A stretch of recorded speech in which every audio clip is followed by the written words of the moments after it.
Bem-vindo ao canal do professor G. Anderson Amorim. Hoje vamos entender melhor sobre o memorando acusatório no CBMDF. Me siga no Instagram e tire as suas dúvidas pontuais por lá.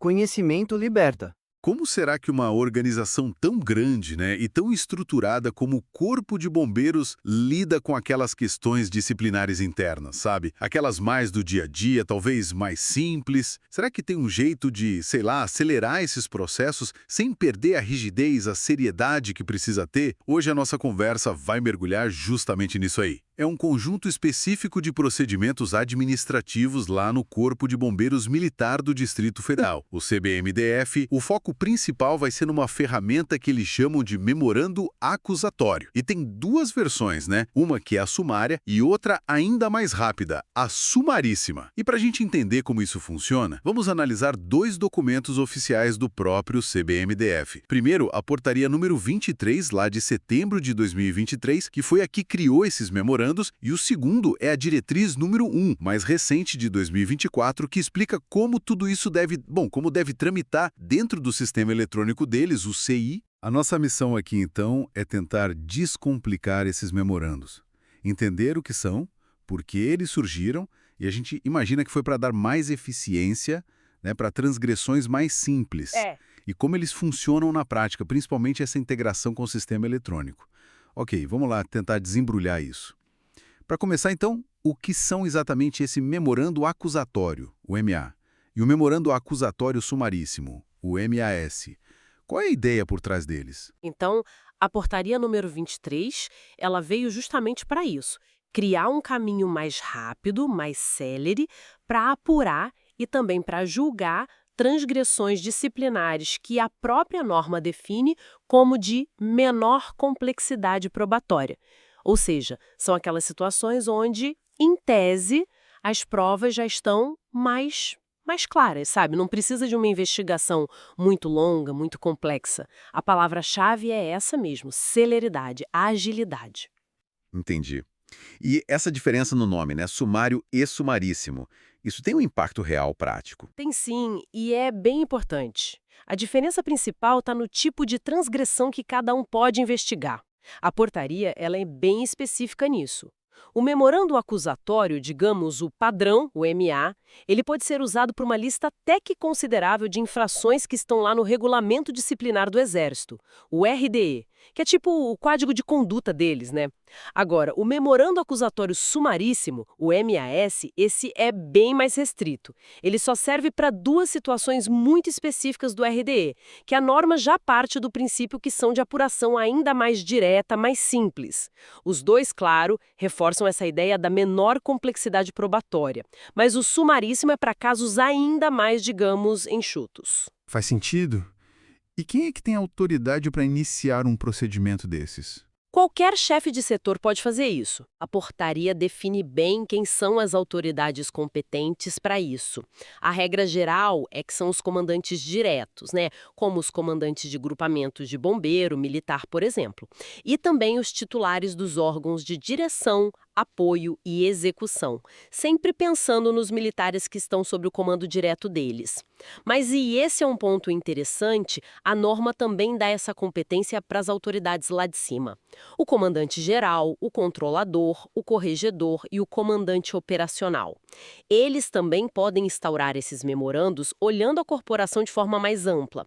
E tem um detalhe que é crucial logo no comecinho.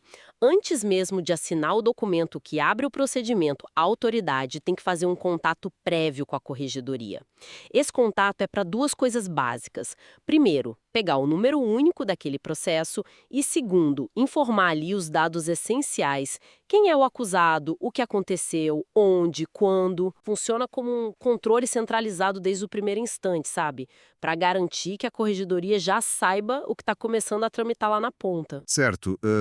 O controle inicial, então. E como funciona o passo a passo quando um memorando acusatório, o sumário, o MA, é instaurado? A portaria detalha bem esse fluxo. A autoridade que instaura, ela nomeia um oficial para ser o encarregado da apuração. Esse oficial, via de regra, tem que ser mais antigo que o militar acusado, a não ser que a própria autoridade decida tocar o processo, o que também pode acontecer. O documento inicial, ele já tem que indicar de onde veio a acusação, descrever a conduta do militar, dizer qual regra do RDE foi supostamente quebrada, anexar as tais provas pré-constituídas e, muito importante, dar um prazo de 3 dias úteis para o acusado apresentar a defesa dele por escrito. Essas provas pré-constituídas que você mencionou, o que seria isso na prática? Documentos? Exato. Boa pergunta. A própria portaria esclarece isso. São documentos, podem ser vídeos, áudios, relatórios, qualquer tipo de evidência que já existia antes do processo começar, sabe? Não são provas que vão ser produzidas durante a apuração, mas sim aqueles elementos que já estavam lá e que motivaram a abertura do memorando. Além disso, a ficha funcional do acusado também tem que ser juntada logo no início. Entendi. E na hora da defesa, quais são os direitos do acusado? Tem diferença entre o MAI e o MAS nesse ponto? Tem sim, e é uma diferença que reforça bem a natureza de cada um.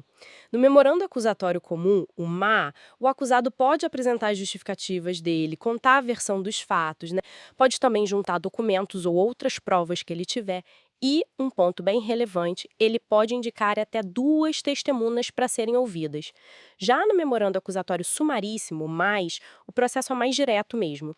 O acusado também se defende por escrito, apresenta a versão dele, pode juntar provas, mas a norma não fala nada sobre o direito de arrolar testemunhas. Ah, então no sumaríssimo não tem testemunha de defesa. Pelo que está escrito na norma, não há essa previsão explícita, diferentemente do MEAS. Isso realmente sublinha o quão enxuto o CBMDF quis que esse procedimento sumaríssimo fosse.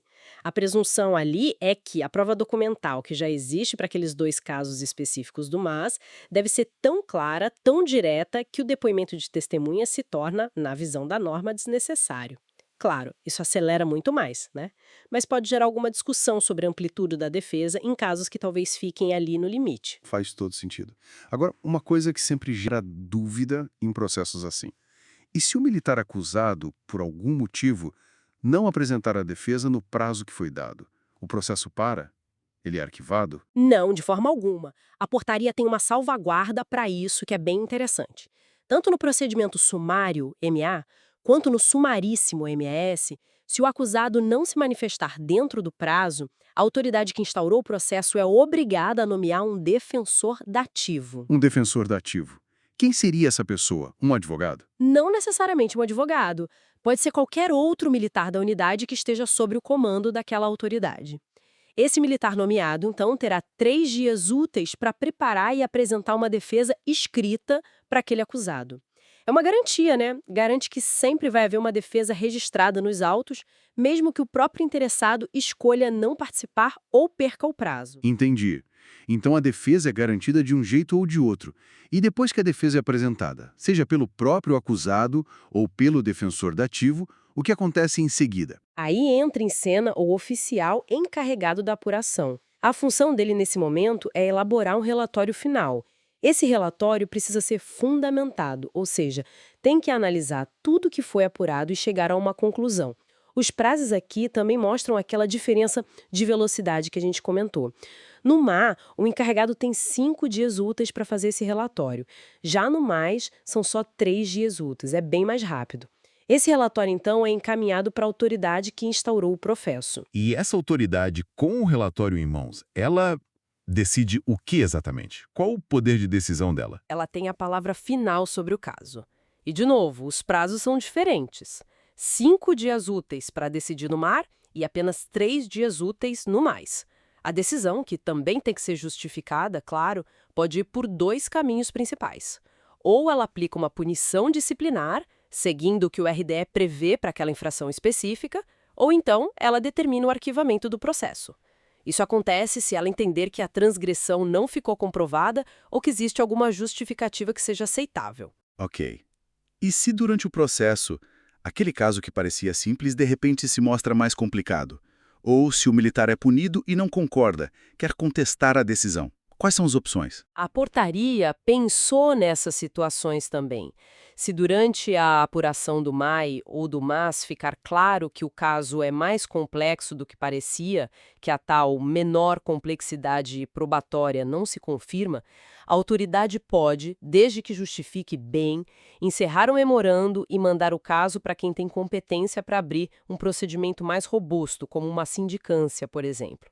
E se a própria autoridade que instaurou o memorando tivesse a competência para a sindicância, ela pode converter um procedimento no outro. E quanto aos recursos?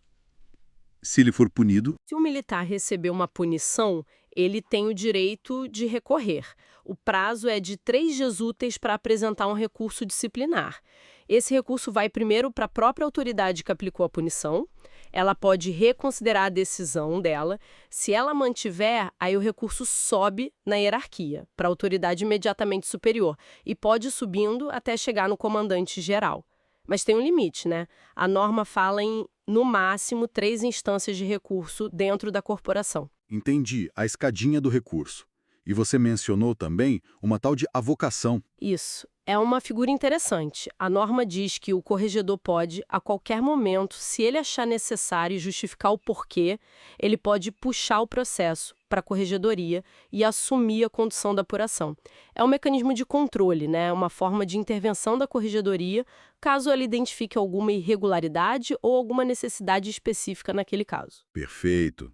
Então, recapitulando, a portaria 23 monta todo o esqueleto legal, né? Define os passos, os prazos, os direitos.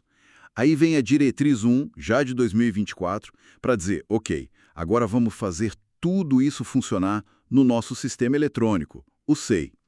Qual é a grande mensagem dessa diretriz? Olha, a mensagem é muito clara e está logo no comecinho. É proibido, terminantemente proibido, abrir um memorando acusatório, seja ele sumário ou sumaríssimo, usando papel. É tudo 100% digital, dentro do SEI. A intenção é óbvia, né? Padronizar tudo, garantir que fique tudo registrado eletronicamente e centralizar a gestão desses processos. Acabou o processo físico para esses tipos de caso. E a questão do sigilo. Processos disciplinares são sempre muito sensíveis, né? Como é que o SEI garante essa confidencialidade toda? Esse é um ponto crucial e a diretriz detalha bem. Todo processo de MA ou MAS tem que ser criado no SEI já com o nível de acesso sigiloso. Inclusive, existe um tipo específico de processo para isso. Pessoal, processo administrativo disciplinar.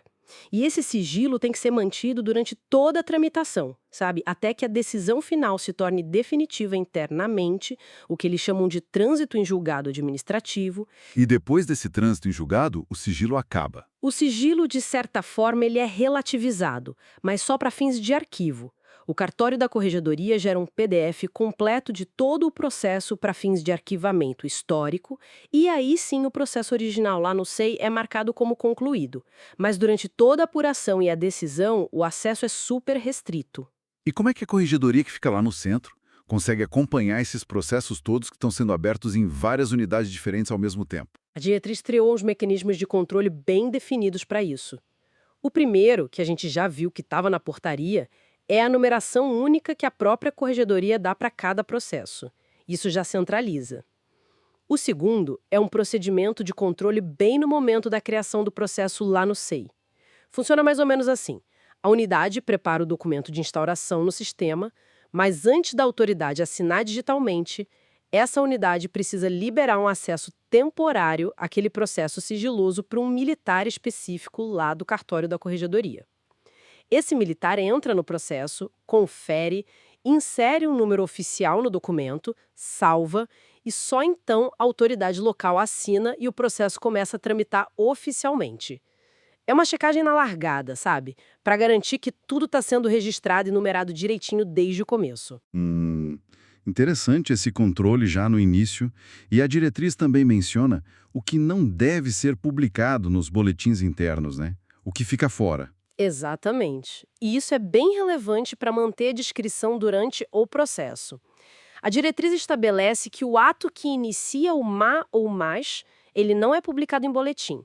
Da mesma forma, outros atos internos, tipo uma prorrogação de prazo, que no encarregado precise, ou a nomeação do defensor dativo, ou até a troca do oficial encarregado, nada disso vai para o boletim. Somente a decisão final, a solução, como eles chamam, seja ela uma punição ou arquivamento, é que vai ser publicada. E isso só depois de passar por uma etapa final de checagem, que é a tal da homologação.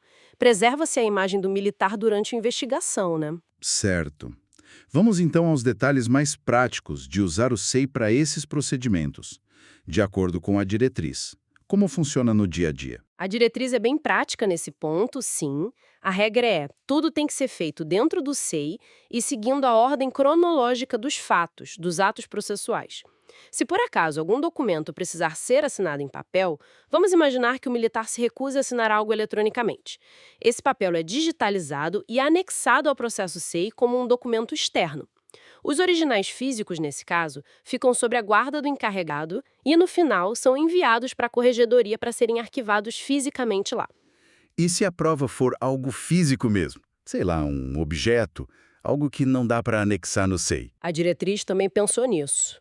Se houver uma prova que não pode ser digitalizada e anexada, tipo um equipamento danificado, um objeto apreendido, o encarregado faz um documento no SEI, uma certidão. Nessa certidão, ele descreve o objeto detalhadamente, diz onde ele está guardado ou acautelado e notifica formalmente o acusado sobre a existência dessa prova e onde ela pode ser examinada. Esses objetos físicos, no final do processo, também acabam indo para a corregedoria. Entendi. E o acesso do acusado ao processo digital? Como ele acompanha? E as comunicações, tipo pedir um documento para outra área ou intimar alguém? Como isso é feito no SEI? Assim que o encarregado recebe o processo para tocar, a primeira providência dele é liberar o acesso à credencial, ao processo sigiloso no SEI para o militar acusado. Esse acesso tem que permanecer ativo durante toda a apuração, para ele poder acompanhar. Já as comunicações, como você disse, intimar uma testemunha, pedir a ficha funcional lá para o RH, oficiar um órgão externo, a diretriz traz uma solução bem interessante para não poluir o processo principal com muitos documentos acessórios. A regra é usar o que o SEI chama de processos relacionados. Para cada comunicação ou busca de informação externa, abre-se um novo processo no SEI, também sigiloso, mas que fica vinculado eletronicamente ao processo principal. É como se fosse a pasta do caso e várias subpastas para cada diligência. Ah, legal isso. Mantém o principal mais limpo. Exatamente. O processo principal fica mais enxuto, contendo só os atos essenciais: a instauração, as provas iniciais, a defesa, o relatório, a decisão final. Essas coisas. Depois que a diligência é concluída lá no processo relacionado, por exemplo, a resposta do RH chegou, gera-se um PDF desse resultado, anexa-se uma cópia no processo principal e o acesso àquele processo relacionado pode ser revogado. Fica tudo rastreável, mas bem organizado. E a primeira comunicação com o acusado? Aquela que diz, olha, tem um processo contra você, apresente sua defesa. Ela segue essa mesma lógica do processo relacionado? Não, essa é uma exceção importante. A diretriz simplifica isso. O próprio documento que instaura o processo no SEI, ele já funciona como a citação inicial do acusado. O sistema SEI permite usar um tipo específico de documento para isso, chamado citação, e a confirmação de que o acusado foi devidamente cientificado é feita por meio de um termo de ciência. É um documento simples dentro do processo principal que o militar assina eletronicamente, confirmando que tomou conhecimento. É mais direto para o início do processo. E se ele não quiser assinar? Se ele se recusar a dar a ciência eletronicamente? A diretriz também cobre essa possibilidade. Se houver recusa em receber a notificação ou em assinar o termo de ciência, o encarregado do processo deve registrar isso formalmente. Ele faz uma certidão no SEI descrevendo a recusa. E essa certidão precisa ser feita na presença de 2 testemunhas que também devem assinar, seja digitalmente no SEI ou em papel que depois é digitalizado e anexado. Com esse procedimento, a notificação é considerada válida mesmo com a recusa do militar. Ok, o processo andou, a defesa foi apresentada, o encarregado está quase pronto para fazer o relatório final. Ele tem alguma checagem para fazer antes disso? E como o processo é passado adiante depois da decisão da autoridade local? Tem, sim. A diretriz manda o encarregado fazer 2 verificações importantes antes de elaborar o relatório final. Primeiro, conferir se todos os documentos que estão no processo SEI foram devidamente assinados eletronicamente. E segundo, juntar uma cópia atualizada da ficha funcional do acusado, os chamados assentamentos funcionais. Isso é para ter a visão completa do histórico do militar no momento da análise final.